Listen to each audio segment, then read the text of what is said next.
Baiklah, shalom semuanya. Perkenalkan, nama saya Yuni Lestari Saragi. Saya dari kelas 12 IPS 3. Di video kali ini saya akan menjelaskan tentang 1. Pengertian demokrasi, 2. Menjelaskan tokoh Alkitab Perjanjian Lama dan tokoh Alkitab Perjanjian Baru mengenai demokrasi, 3. Bagaimana keadaan gereja bila tidak ada demokrasi. Yang pertama adalah pengertian demokrasi. Demokrasi berasal dari bahasa Yunani yakni demos yang berarti rakyat dan kratein yang berarti kekuasaan atau kedaulatan. Jadi secara harafiah demokrasi artinya pemerintahan yang bertumpu pada rakyat, pemerintahan dari, oleh, dan untuk rakyat. Yang kedua adalah tokoh Alkitab yang berjuang demi demokrasi dalam Perjanjian Lama dan Perjanjian Baru. Dalam Perjanjian Lama terdapat kisah mengenai demokrasi yang tertulis dalam Bilangan 27 ayat 1-11. Kisah ini menceritakan putri-putri Zelofehad. Putri-putri Zelofehad adalah anak dari seorang ayah yang bernama Zelofehad dari suku Manase atau bangsa Yusuf. Kelima putri Zelofehad ini adalah Mahla, Noah, Hoklah, Mikla, dan Tirza. Mereka berlima dan orang Israel yang lainnya datang pada Musa untuk memperjuangkan hak-hak mereka sebagai perempuan.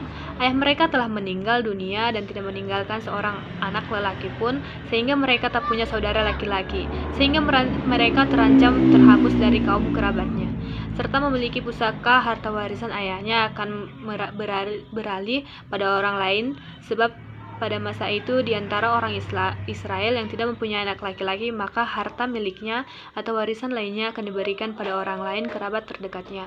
Jadi putri-putri Zelofehad ini menuntut keadilan pada Musa dan para pemimpin Israel. Mereka meminta agar milik pusaka ayah mereka diberikan kepada mereka. Musa menyampaikan perkara ini pada Tuhan dan Tuhan mengabulkan permintaan mereka. Tuhan kemudian memberikan hukum jika seseorang meninggal dan tidak punya anak laki-laki tapi punya anak perempuan, maka milik pusakanya diberikan pada anak perempuannya, kecuali orang tersebut tidak mempunyai satu anak pun, baik laki-laki ataupun perempuan, maka warisannya akan diberikan pada kerabat terdekatnya. Peraturan yang diberikan Tuhan bagi Musa ini kemudian menjadi ketentuan bagi orang-orang Israel secara turun-temurun dan jelas memberi rasa keadilan bagi seluruh kaum perempuan. Demokrasi bukan hanya milik laki-laki tapi milik perempuan juga. Jelas putri-putri Zelofehad ini sangat memperjuangkan demokrasi, bukan hanya bagi mereka tapi bagi seluruh kaum perempuan.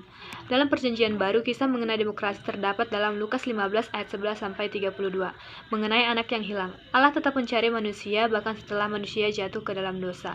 Setelah beratus-ratus tahun setelahnya, Tuhan terus mencari manusia bagaimanapun penolakan yang manusia berikan sebagai alasannya, kerinduan Allah yang selalu ingin dekat dengan manusia. Sama halnya pemerintah atau negara yang menerapkan demokrasi agar negara sendiri dekat dengan rakyatnya. Allah selalu memberikan yang terbaik bagi manusia yang dikasihinya, bahkan setelah semua yang diterimanya. Dalam kitab Lukas terdapat sebuah kisah yang menggambarkan ayah yang selalu menantikan anak bungsunya untuk kembali ke rumah. Si anak itu datang kepada ayahnya mencari dia hanya untuk meminta hak yang seharusnya diberikan kepadanya. Karena ayah penuh dengan kasih, maka diberikannya semua yang seharusnya jadi hak anaknya. Namun setelah itu si anak pergi keluar dari rumah ayahnya untuk mendapatkan hak yang diterimanya. Lalu ia berfoya-foya menghabiskan seluruh harta yang diberikan ayahnya padanya dan melupakan bahwa ada seorang ayah yang begitu mengasihinya. Singkat cerita, setelah harta habis, si anak kembali kepada ayahnya. Setelah semua kemalangan yang dihadapi anaknya, di satu sisi anak tersebut rindu untuk pulang, namun juga takut untuk diterima lagi oleh ayahnya. Namun apa yang terjadi? Si ayah tetap memberikan tangan yang terbuka untuk menerima anak tersebut. Ayahnya tetap memberikan kenyamanan pada anaknya yang tidak bisa didapatkan anaknya di luar sana. Dalam kasus ini, anak itu adalah kita sebagai manusia dan ayahnya adalah Tuhan. Seringkali kita menjauh dari apa yang diajarkan Tuhan, lari dari jalannya. Kita sering memanfaatkan syaratnya kasih Tuhan pada kita menggunakan dengan licik, dan setelah kita terpuruk, kita tetap kembali kepadanya. Demokrasi adalah hal yang diberikan Tuhan pada manusia setelah banyaknya keinginan dan tuntutan manusia pada Tuhan. Yang ketiga, apa yang terjadi bila di dalam gereja tidak ada demokrasi?